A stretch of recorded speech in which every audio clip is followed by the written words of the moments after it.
Hey guys, welcome to my channel. My name is Van, and in this episode, we are going to be taking on Albion Online's Tier 3 Expedition Dungeon. We'll be starting out at the city of Martlock, located at the west part of the Royal Continent.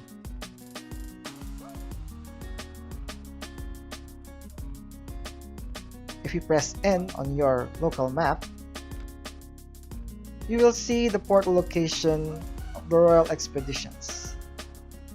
It's this bluish circle over here. Now, we should talk to the Expedition Master to select which expedition we'd like to go on. In this case, it's the Tier 3 Solo Expedition. By clicking it, we will be able to see the dungeon's reward upon completion and the requirements that are needed to be met before entry is allowed. You need to have at least 250 average item power and be at least a journeyman weaver for this expedition. Check your destiny reward and character status to see if you have met the requirements. Let's start.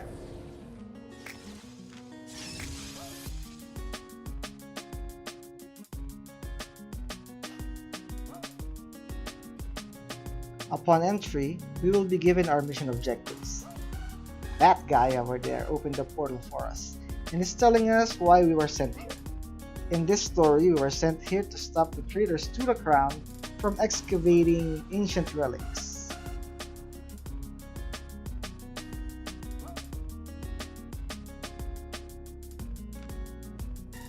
I will be using my T4 plate equipment for this one. I know it's already high for this dungeon, but for a beginner who likes to get some silver, doing these dungeon runs is a good way to get some, and will also level up your equipment masteries very fast. These rats don't really do too much damage, so let's pull them over towards the poacher.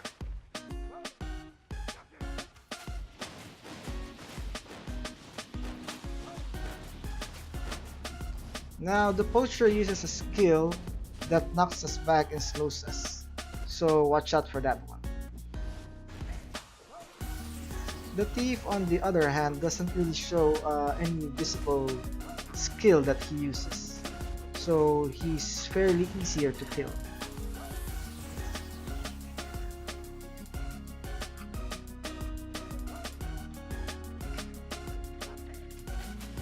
You'll just kill the rat with the AoE and watch out for the poacher skills. Now there are plenty of other ways to do this differently. I just feel like doing it this way is safe, fast, and easy for me. You guys can try out your own sets of armor and weapons to test out where you feel comfortable.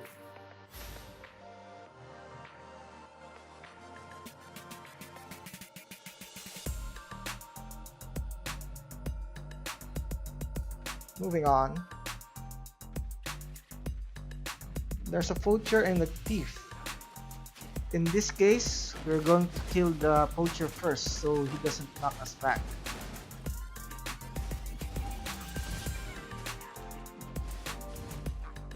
And the thief is an easy kill after that one.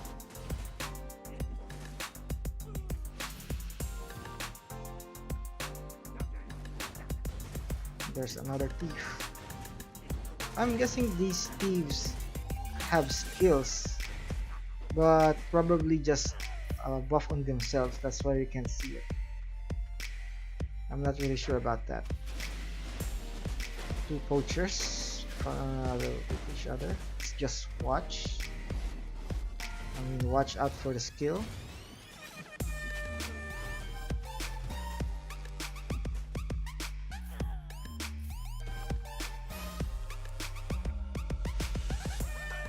We have to keep an eye on our energy bar, because sometimes the mobs are near each other and we'd have to fight longer than usual. But there's a fire starter. A fire starter is like a mage, and he uses an AoE skill with high damage.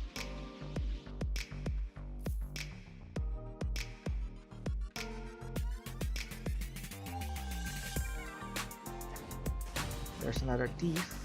Let's kill him here. Because I'm seeing another fire starter over there. And this time he's with a hermit. A hermit is a healer in this game.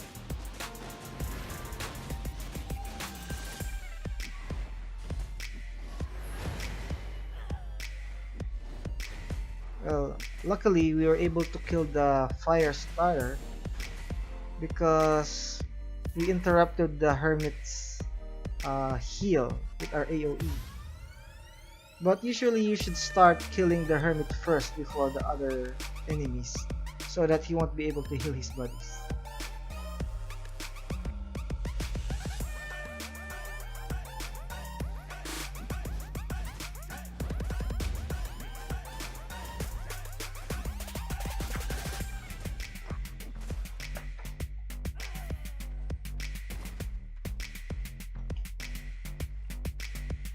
Whoa, two fire starters at the same time.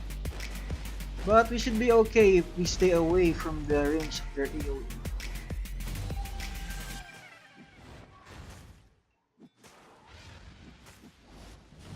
Okay, I didn't dodge that one. Over there's a treasure box, guarded by another fire starter. Okay, I caught that one too.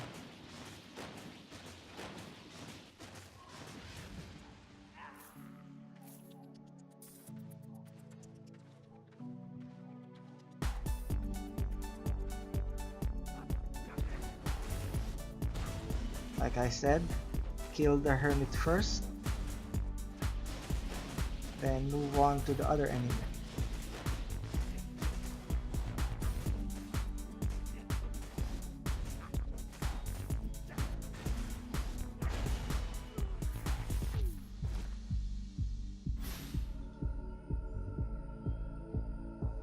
Let's heal up because we got pretty damaged by all those explosions. Sometimes I don't dodge because I know I can take it, or sometimes I'm just looking somewhere else. A cross sword means that there's a boss or mid-boss here. In this case, it's that guy. There's a ring under him that tells us that he's not a normal mob. He drops that turret-like thing that does damage, and uses a fire skill that does damage in a cone in front of it. If you go behind him as he casts, you will be okay.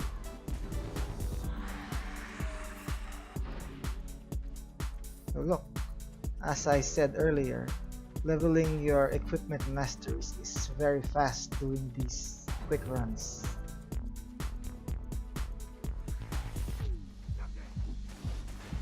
So we now come across a deranged bouncer. This guy uses a stun skill that's in front of him, or a cone in front of him, and has a shield for 2 seconds. So time your attacks accordingly. The ranged scavengers are usually not aggressive, but I do kill them because they still give gold, or silver in this case. Also, they tend to mob up against you when you attack other enemies that's near them. For example, if I tried to attack the hermit, even if I didn't attack that scavenger, he will still attack me.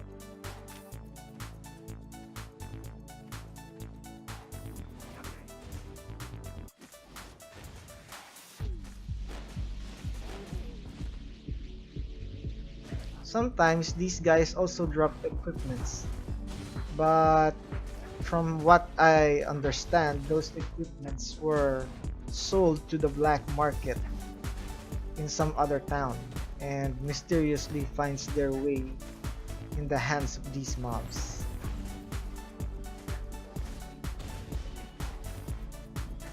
While wearing these plate equipments, I use those heal skills. They're handy because I don't think they used up energy. The skill in the D slot and the F slot.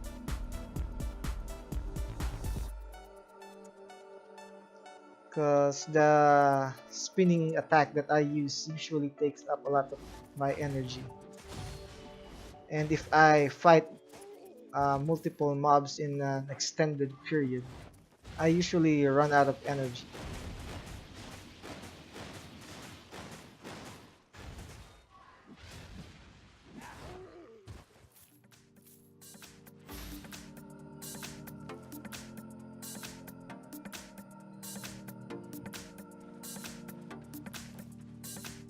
Okay, we're almost there.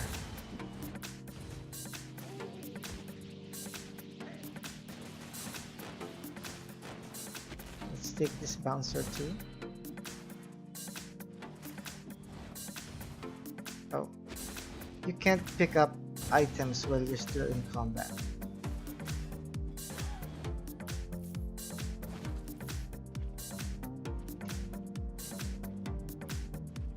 You see, even if these gold or silver uh, are just in small amounts, if you sum them up, they are really good, especially for starting players.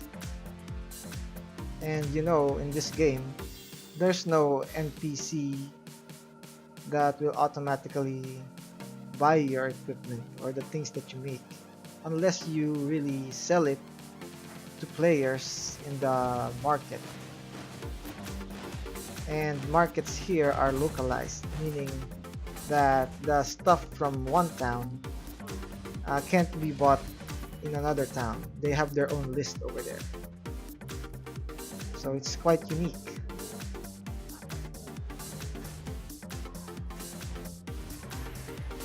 We're almost there. I can see the cross sword down there. Just have to take care of these guys.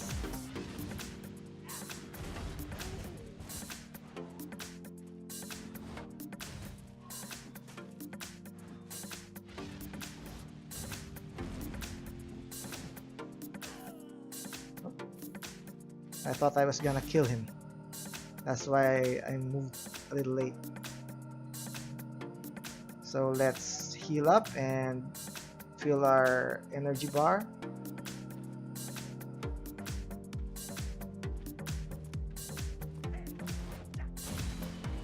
Let's take on the thief first, since the bouncer down there is still far away.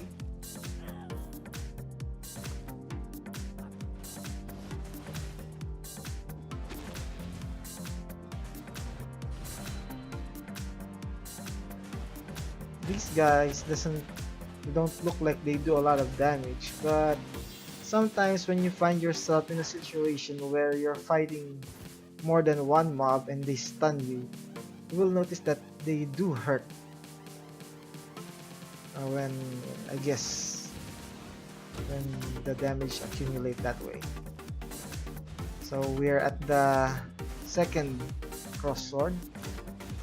Let's take care of these scavengers first, because I feel that if we attack their boss directly, that guy over there with the ring under him, I think that they would attack us all at once, and that's the thing that I was talking about. You wouldn't want mobs to gang up on you on this game.